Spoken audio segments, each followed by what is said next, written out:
नमस्कार दोस्तों, आप सभी का स्टडी फॉर यूपीएससी पीसीएस में स्वागत है। आज जो हम लोग हिस्ट्री में जिस चैप्टर को पढ़ने जा रहे हैं ये है एंशिएंट हिस्ट्री का चैप्टर 10, जैन और बौद्ध धर्म से संबंधित है। बहुत सारे लोगों की शिकायत होती है कि रेगुलर नहीं हो पाता है। यकीन मानिए बहुत सारा काम करना होता है। एंशिएंट हिस्ट्री पढ़ाता हूँ, न्यूज़पेपर का वीडियो बनाता हूँ, कॉपी चेक करना होता है, आंसर राइटिंग का वीडियो बनाना होता है, गाइडेंस वीडियो बनाना होता है।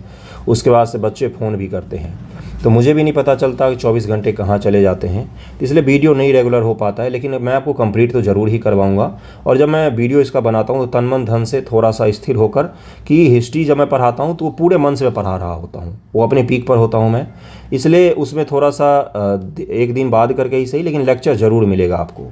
और जल्दी मैं मॉडर्न हिस्ट्री भी शुरू कर दूँगा। मॉडर्न हिस्ट्री और एंशिएंट साथ में लेकर चलेंगे, जो आपके सबसे इंपॉर्टेंट सेक्शन है। आज का जो अपना टॉपिक है वो है जैन धर्म और बौद्ध धर्म।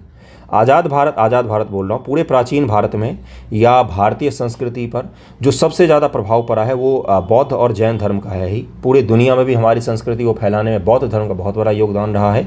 और नास्तिक धर्म, क्या बोल रहा हूँ मैं, नास्तिक धर्म की जब हम लोग बात करते हैं, नास्तिक का तात्पर्य क्या होता है? नास्तिक का तात्पर्य ये नहीं होता है ईश्वर में विश्वास नहीं करने वाला। नास्तिक का तात्पर्य होता है जो वेदों को नहीं मानते हैं, जो वेदों को नहीं मानते हैं। उसमें बौद्ध और जैन धर्म सबसे प्रमुख नास्तिक धर्म है भारत में। नास्तिक धर्म नहीं होता, नास्तिक जो विचारधारा होता है उसमें सबसे बड़ा जो दो दर्शन बोलूँगा, धर्म से भी बड़े क्या हैं, ये दोनों दर्शन हैं।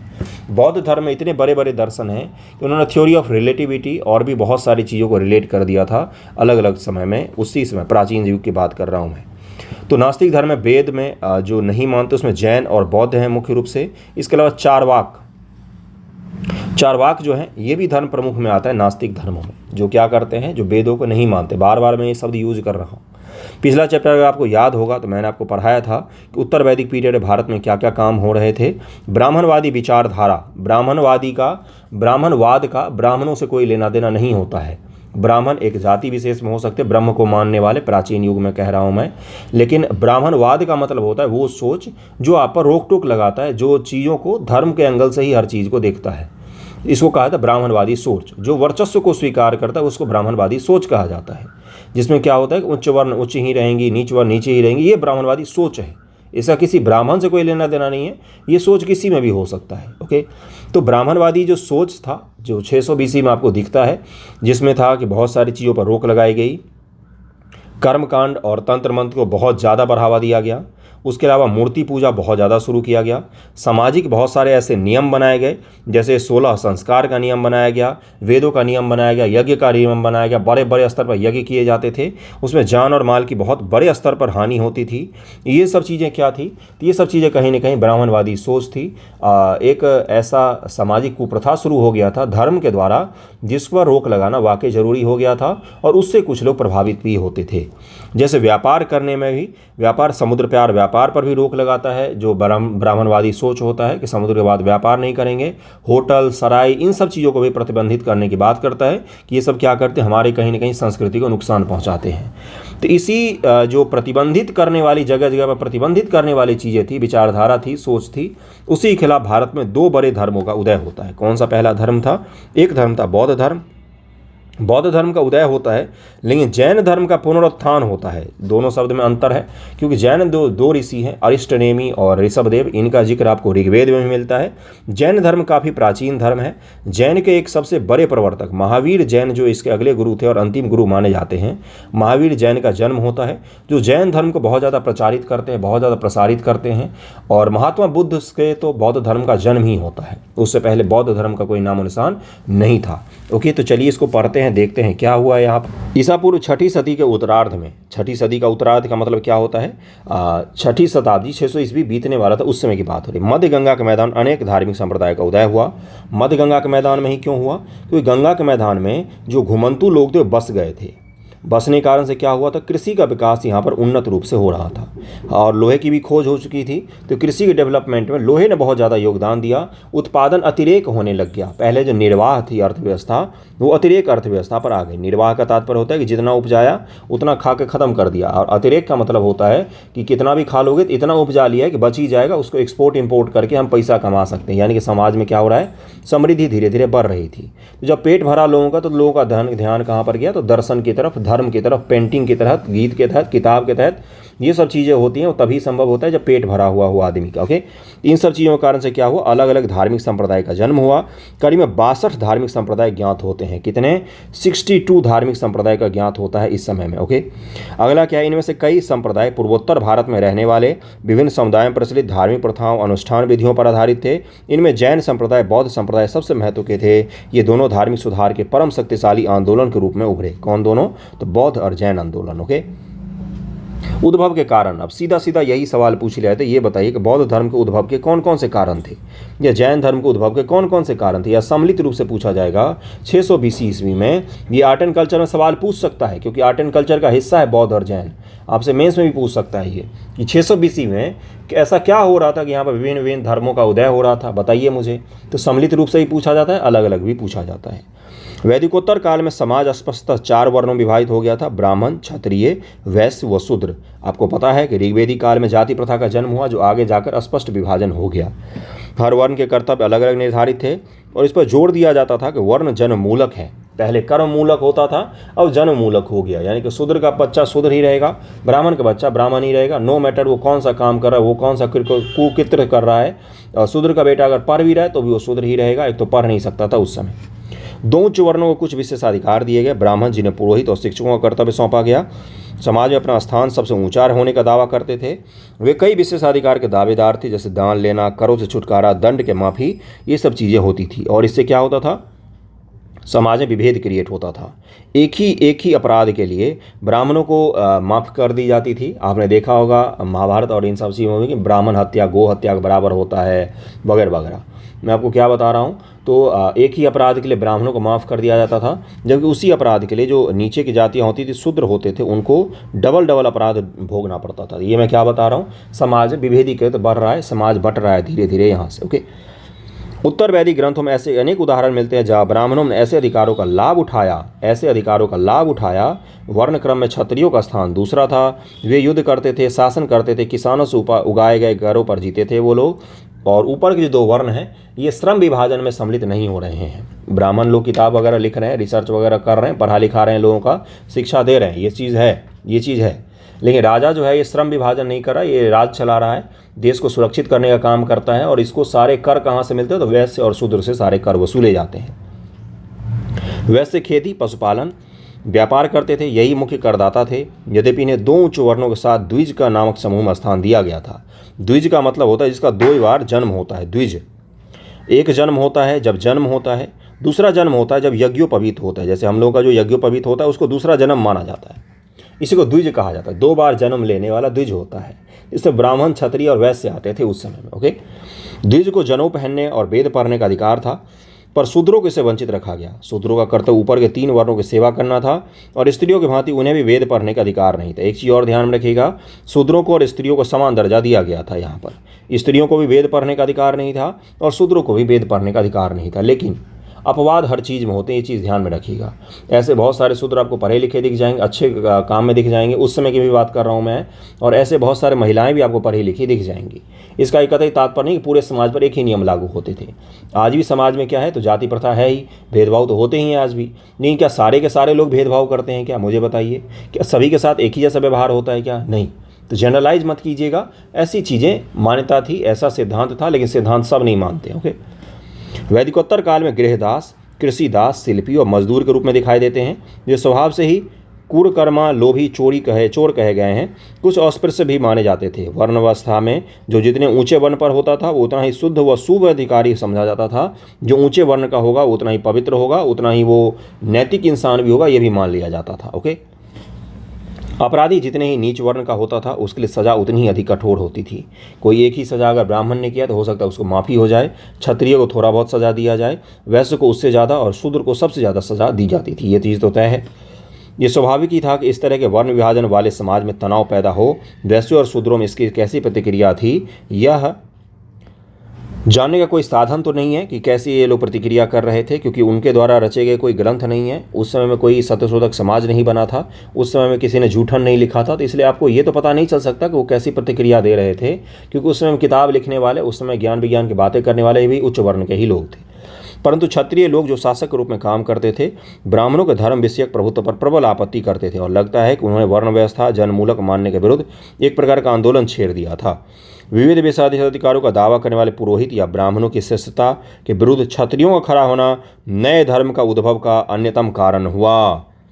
ब्राह्मणों के खिलाफ क्षत्रियों का खड़ा होना क्या, यानी कि ऊपर के जो दो वर्ण हैं, जो क्षत्रिय हैं और ब्राह्मण हैं, उनमें भी वर्चस्व का एक था।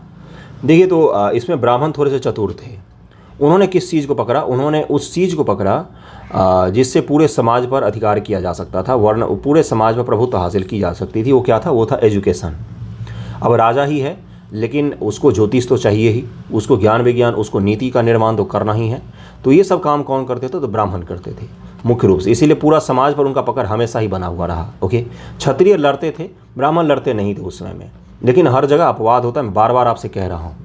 एक चीज़ का और ध्यान में रखिएगा, जैसे इसका उदाहरण के तौर पर आप देख सकते हैं, जैसे क्षत्रिय लोग, बुद्ध और जैन जो थे, ये दोनों के दोनों क्षत्रिय थे, इसलिए ऐसा माना जाता है। महावीर जैन और बुद्ध जो थे, ये दोनों राजा के पुत्र थे और इन दोनों ने ही क्या किया? समाज में इस नए धर्म की स्थापना के लिए कदम बढ़ाया, इसलिए ऐसा माना जाता है। लेकिन जो परशुराम का आप नाम सुनते हैं, मैंने परसों भी उदाहरण दिया था, वो क्या था?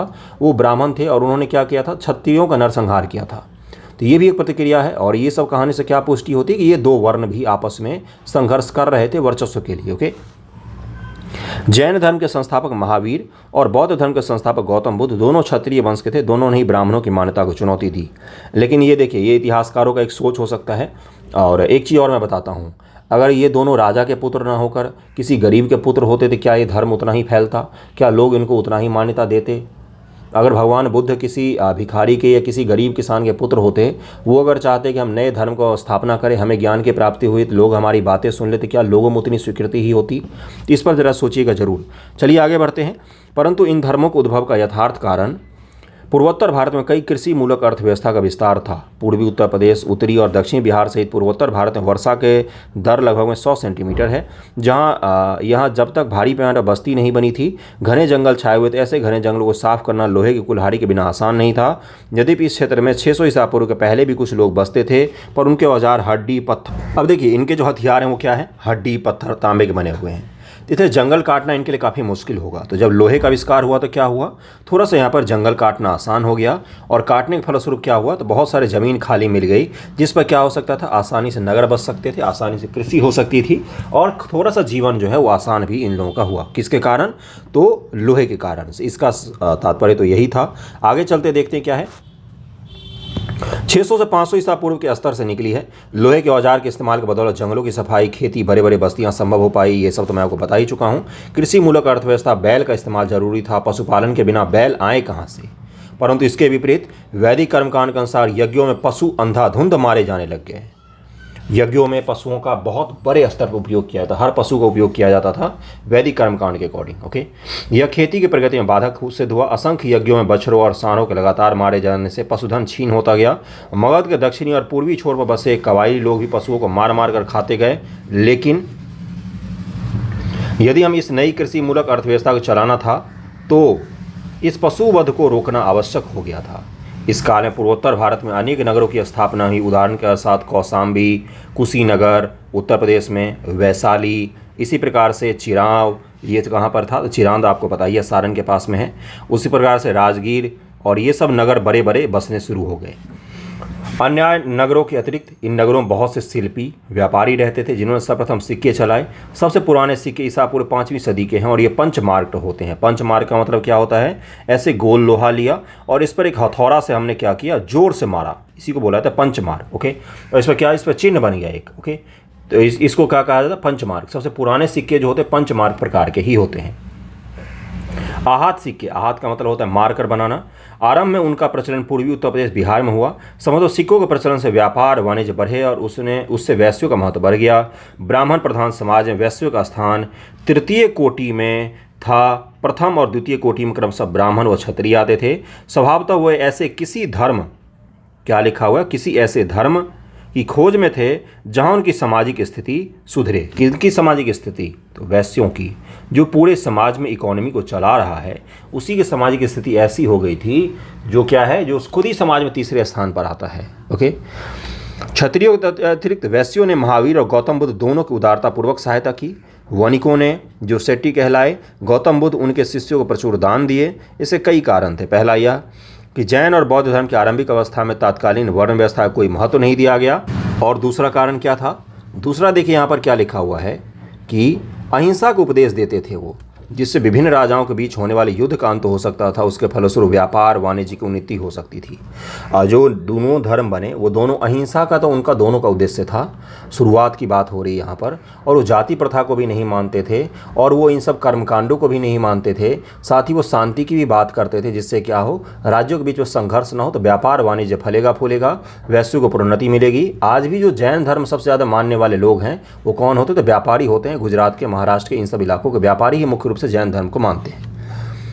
तीसरे, ब्राह्मणों की कानूनी संबंधी पुस्तकों में जो धर्मसूत्र कहलाती है, सूद पर धन लगाने कारोबार को निंदनीय और क्या है, निंदनीय समझा जाता था। और क्या लिखा हुआ है? सूद पर जीने वालों को अधम कहा जाता था।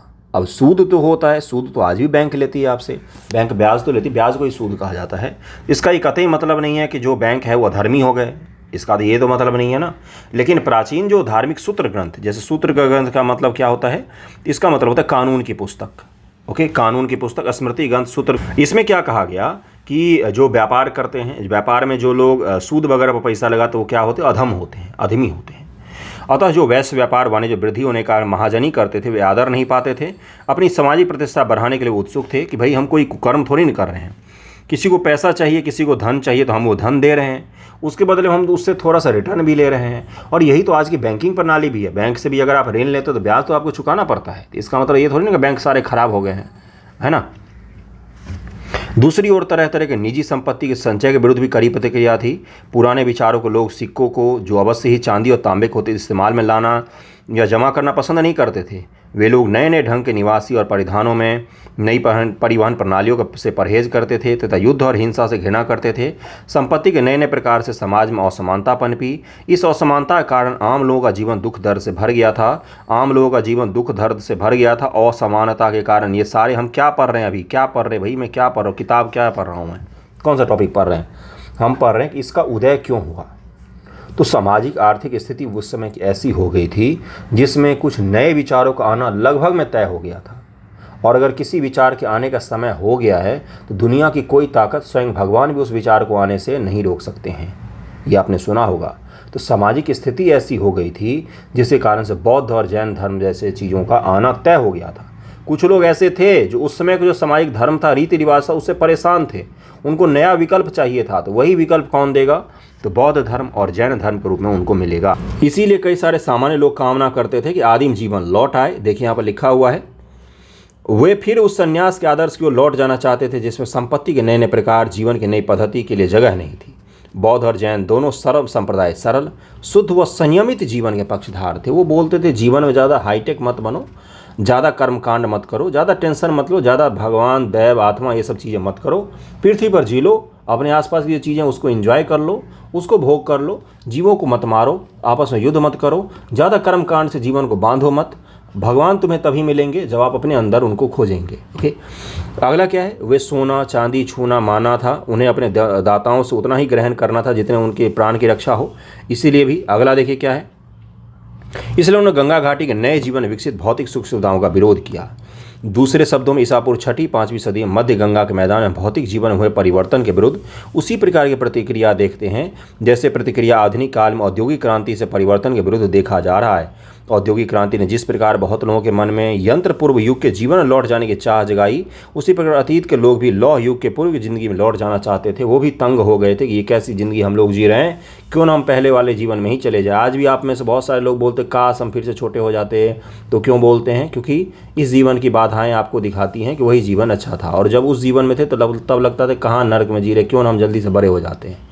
तो ये मैं क्या बता रहा हूँ, यही उस समय की सामाजिक प्रतिक्रिया थी जो देखने को मिल रहा था। ओके, अब दोनों धर्मों के बारे में थोड़ा सा इंट्रोडक्शन लेंगे कि दोनों धर्म है क्या एक्चुअली में। उम्मीद करता हूँ पढ़ने में अच्छा लग रहा होगा। पढ़िएगा, देखने में भले ये बोरिंग लगता है किताब, लेकिन बहुत ही इंटरेस्टिंग किताब है ना। कुछ तो कारण पता चल ही गया होगा, सामाजिक कारण क्या थे उस समय के, आर्थिक कारण क्या थे, राजनीतिक कारण क्या थे। ये तो मैंने ऊपर पढ़ाया है, कहानी की जैसे मैंने पढ़ाया है। तो उसमें से पॉइंट निकालना किसका काम है? मेरा काम तो नहीं है, आपका काम है। निकालिए पॉइंट उसमें से बैठ कर, कोई बच्चे तो है नहीं आप, उसमें से पॉइंट निकालिए कौन कौन सी विविधताएं उसमें, कौन कौन से दुख दर्द थे जीवन में लोगों के।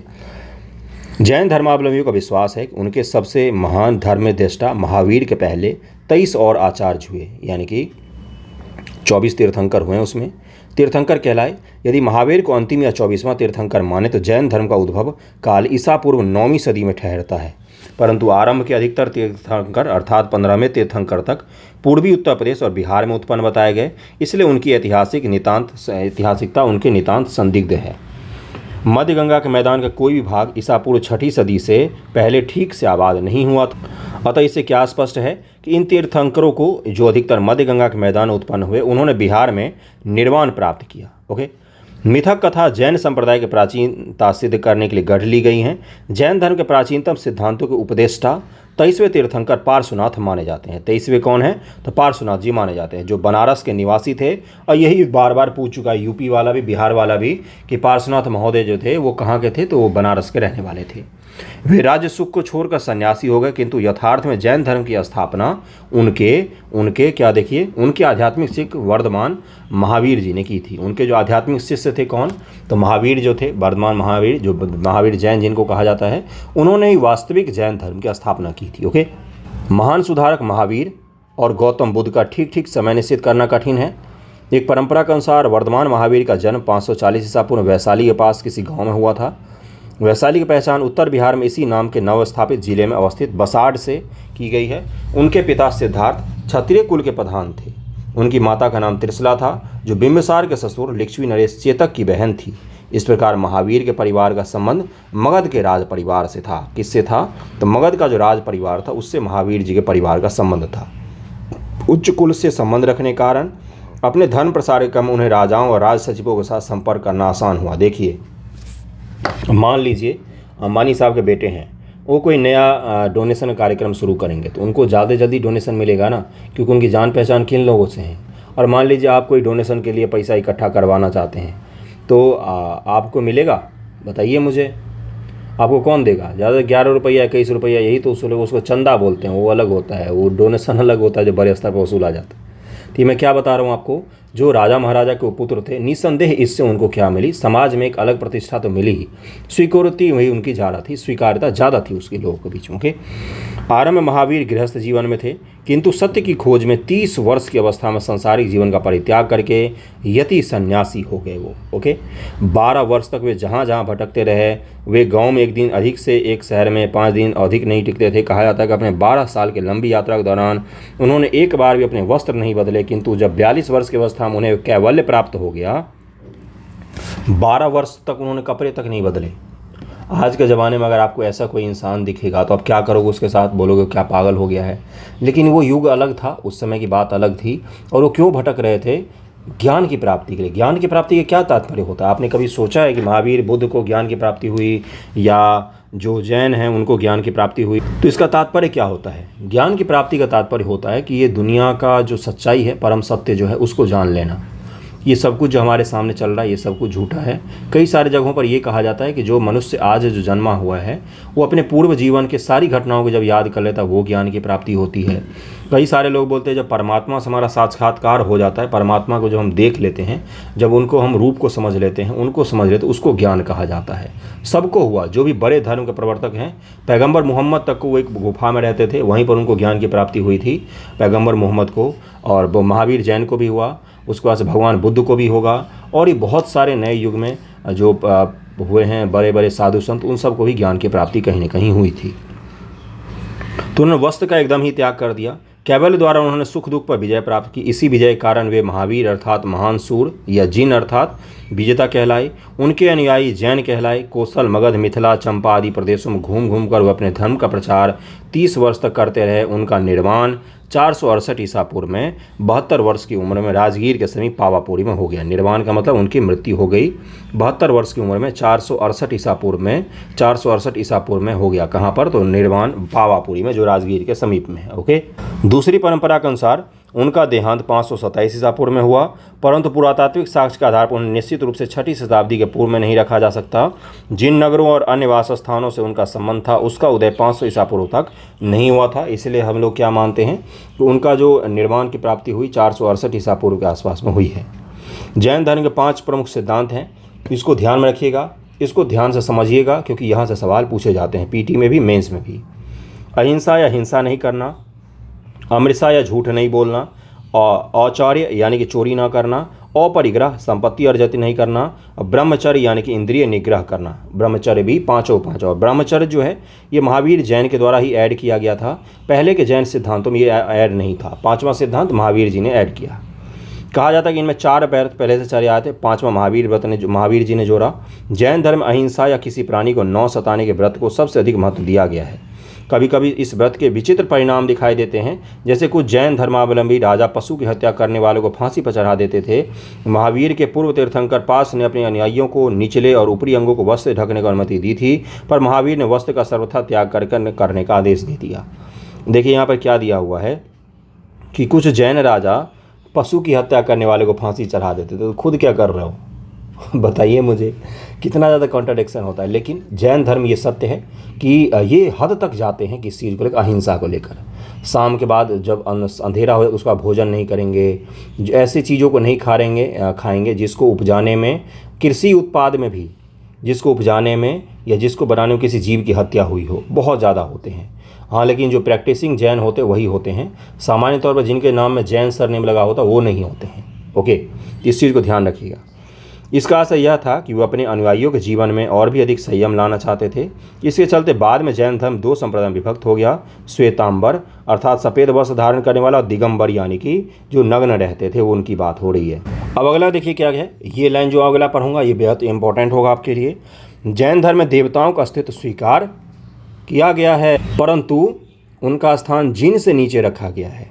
जैन धर्म क्या देवता का अस्तित्व स्वीकार किया? बिल्कुल किया गया, लेकिन उनको जो जैन होते हैं, जैसे महावीर जैन है या जिन्होंने अपनी इंद्रियों को जीत लिया है, उनसे नीचे उनका स्थान रखा गया है। ओके, बौद्ध धर्म में वर्ण व्यवस्था की जो निंदा है वह इस धर्म में नहीं है।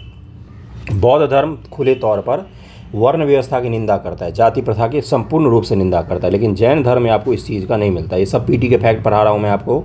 महावीर के अनुसार पूर्व जन्म में अर्जित पुण्य या पाप के अनुसार ही किसी का जन्म उच्च या निम्न कुल में होता है। महावीर जैन क्या मानते थे कि पूर्व जन्म में अगर आपने पाप किया होगा तो इस जन्म में आप शूद्र बनोगे, और अगर आपने पूर्व जन्म में क्या किया होगा, बहुत अच्छे काम किए होंगे, तो इस जन्म में आप ब्राह्मण बनोगे। ओके, महावीर ने चांडालों में भी मानवीय गुणों का होना संभव बताया है। उनके मत में शुद्ध व अच्छे आचरण वाले वैसे निम्न जाति के लोग भी मोक्ष पा सकते हैं। जैन धर्म में मुख्यतः सांसारिक बंधनों से छुटकारा पाने के उपाय बताए गए हैं। संसार को एक बंधन माना गया है जैन धर्म में, कि संसार जो है ये बंधन है, माया है, सत्य नहीं है, ये सब कुछ झूठ चल रहा है आपके सामने। वैसे छुटकारा या मोक्ष पाने के लिए कर्मकांडी अनुष्ठान की आवश्यकता नहीं है।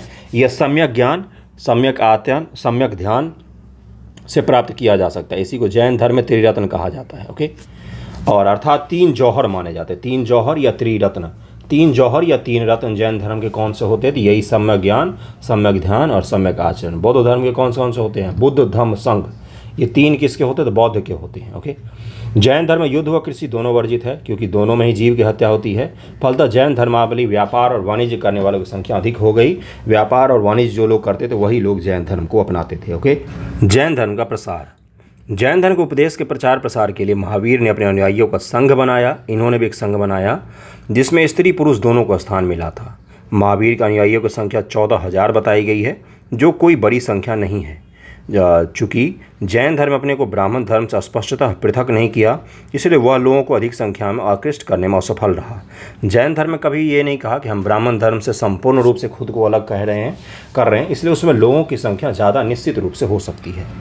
ऐसा रहते हुए भी जैन धर्म धीरे धीरे दक्षिण और पश्चिम भारत में फैला, जहाँ ब्राह्मणीय धर्म कमज़ोर था।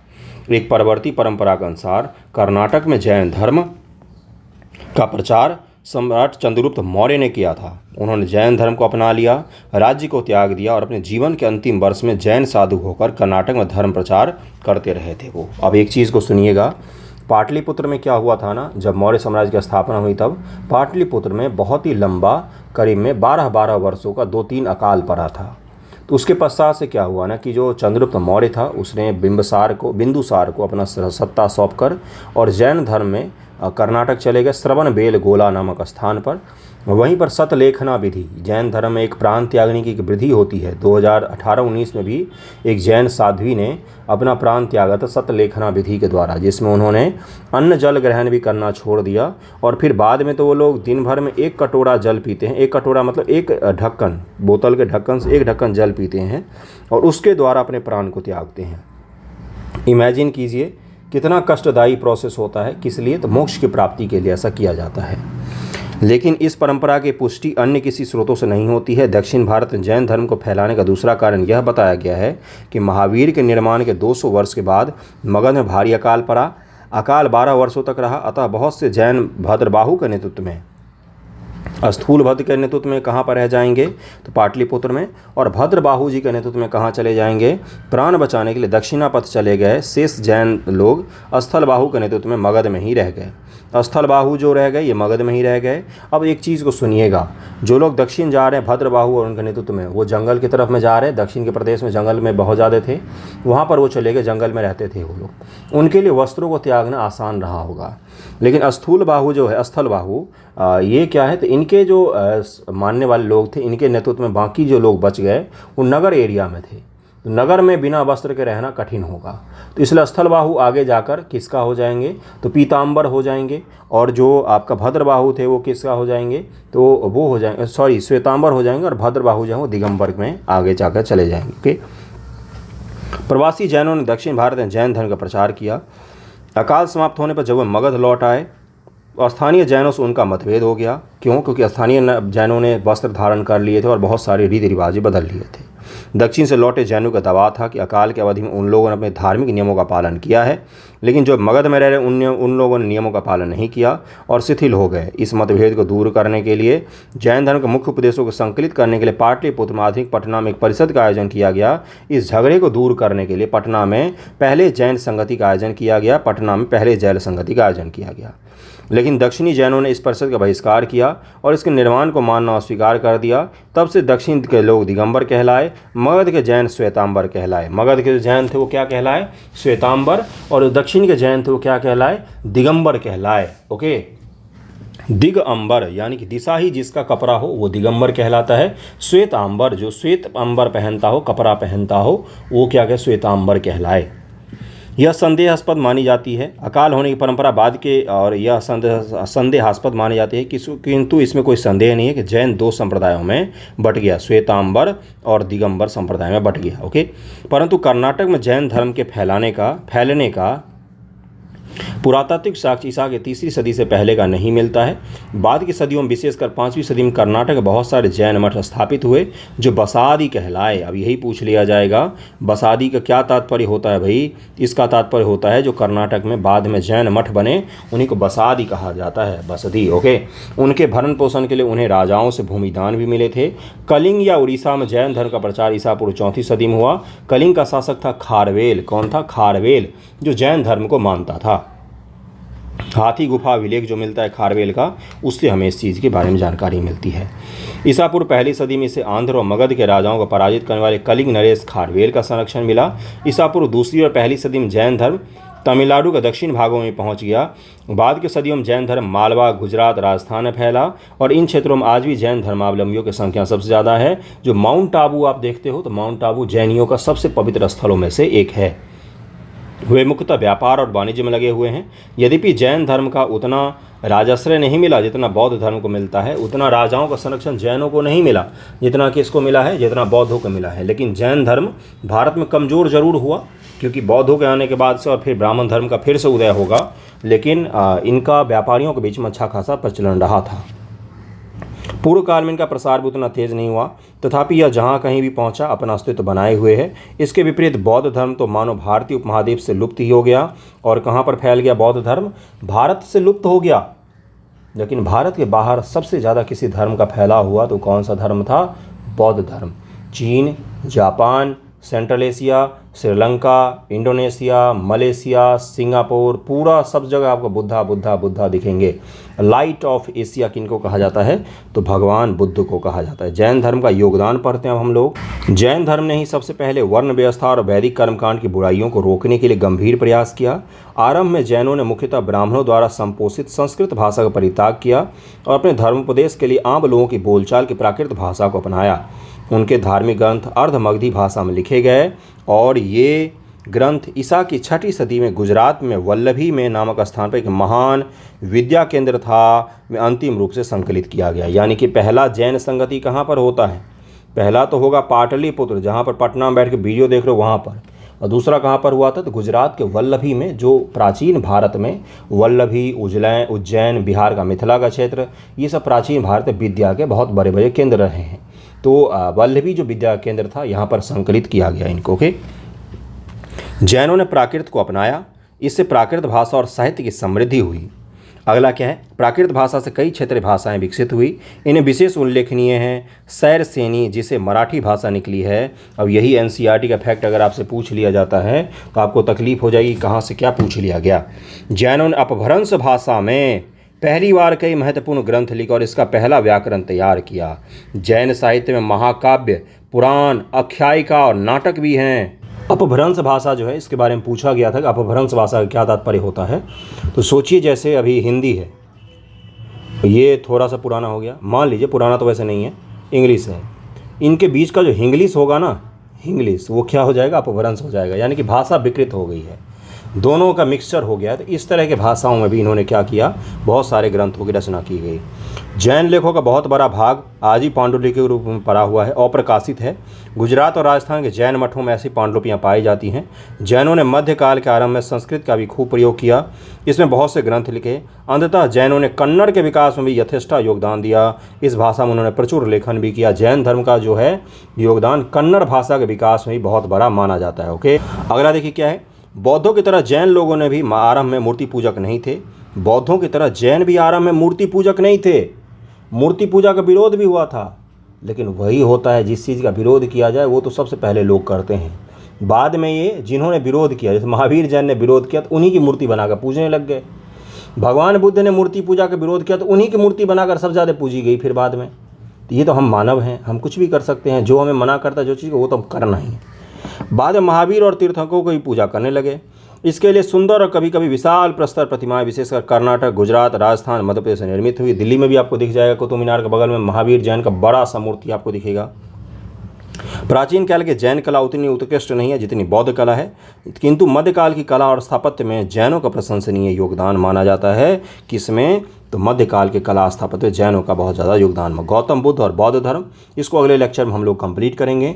आज आपका जैन धर्म मैंने कंप्लीट करवा दिया है। उम्मीद है कि आप समझ गए होंगे कि सवाल किस प्रकार से बनाए जाते हैं, आंसर किस प्रकार से लिखे जाते हैं। एक बार मैं कुछ सवाल आपको ज़रूर दिखाना चाहूँगा जिससे आप लिखने में आपको मदद मिले, और ये सब पढ़ाना है मुझे। अगले लेक्चर में ये सब कंप्लीट करूँगा मैं एक साथ ही। जैसे देखिए, आपसे क्या पूछा जाएगा? आर्यावर्त, वर्ण व्यवस्था, द्विज, तीर्थंकर, निर्वाण, जीन, अहिंसा, संघ, धम्म, ये सब क्या होते हैं, इसके परिभाषित कीजिए। ईसापुर 6वीं सदी में धार्मिक संप्रदाय के उदय का कारण बताइए। अभी मैंने बताया ना कि ये सवाल पूछा गया, यूपीएससी का सवाल है, मेंस का आसान सवाल है ये। जैन धर्म के मुख्य उपदेश क्या क्या है? भारतीय समाज पर इसका क्या प्रभाव पड़ा? भारत के समाज पर अहिंसा, अस्तेय और परिग्रह, इन सब का क्या प्रभाव पड़ा है, बताइए मुझे। बौद्ध धर्म के मुख्य उपदेशों का वर्णन करें, ये तो अगले लेक्चर में आपको पढ़ाऊंगा। जैन बौद्ध धर्म के उद्भव के सामाजिक व आर्थिक पृष्ठभूमि क्या थी, ये तो मैं पढ़ा चुका हूँ कारण। अब इसको लिखिए एक बार, नहीं समझ में आया तो फिर से देखिए वीडियो, नहीं तो फिर से खुद से पढ़िए, लेकिन लिखिए। तो ये तो पढ़ा दिया है, अब तो लिखना चाहिए ना आपको इसको। और ये आर्ट एंड कल्चर का भाग होता है बौद्ध जैन, सवाल पूछ सकता है यहाँ से, ऐसा कोई नहीं कि नहीं पूछ सकता है। बताइए कि बौद्ध धर्म के प्रसार में क्या क्या कारण थे। बौद्ध संघ के संगठन और उनकी भूमिका का विवेचना कीजिए, ये भी आपसे पूछा गया है। भारत में बौद्ध धर्म, ये सब आपसे अगले लेक्चर में करवाऊंगा। चलिए, आज का वीडियो यहीं तक रहा, कैसा लगा है ज़रूर बताइएगा। अगले में मैं आपको बौद्ध पूरा कंप्लीट कर दूंगा, ये चैप्टर पूरा। थैंक यू सो मच आप सभी का।